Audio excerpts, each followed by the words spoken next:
खुदावंद यीशु मसीह के बहुत ही बाबरकत और ख़ूबसूरत नाम में मैं आपका भाई पास्टर तारिक लाल आज इस वक्त में खुदा के कलाम को आपके दरमियान लिए हुए मौजूद हूँ। और मेरी बहन मेरे भाई, just a simple thought I will love to share with you खुदा के कलाम में से ज़बूर 37 और उसकी तीसरी आयत, जिसमें लिखा है, खुदावंद पर तवक्कल कर और नेकी कर, मुल्क में आबाद रह और उसकी वफ़ादारी से परवरिश पा। आमीन।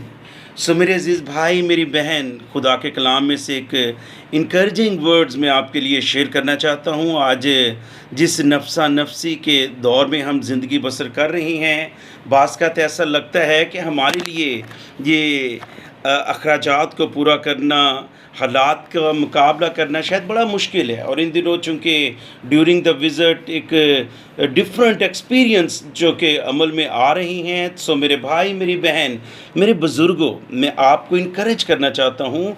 खुदावंद आसमान का खुदा कहता है कि मैं वफ़ादार खुदा हूँ और मेरी वफ़ादारी से तू परवरिश पा, मुल्क में आबाद रह। सिर्फ़ एक काम कर, जस्ट ट्रस्ट मी, मुझ पर तवक्ल कर और नेकी कर, क्योंकि कोई शख्स उस वक्त तक नेकी नहीं कर सकता जब तक उसका ईमान, भरोसा, तवक्ल खुदावंद आसमान के खुदा की ज़ात पर ना हो। सो खुदा पर तवक्ल करें, नेकी करें, मुल्क में आबाद रहें और उस खुदा की वफ़ादारी से आप परवरिश पाएँ। जब वो वफ़ादार खुदा आपकी परवरिश करे, आपकी ज़रूरतों को पूरा करे, तो आपको परेशान होने की और हरासा होने की ज़रूरत नहीं है। मेरे बुज़ुर्गों, मेरे भाइयों बहनों, खुदा आप सबको बरकत दे। आप अपने ख़ानदानों में ख़ानदानी मीटिंग करें, इबादत करें, खुदा आपको बरकत दे।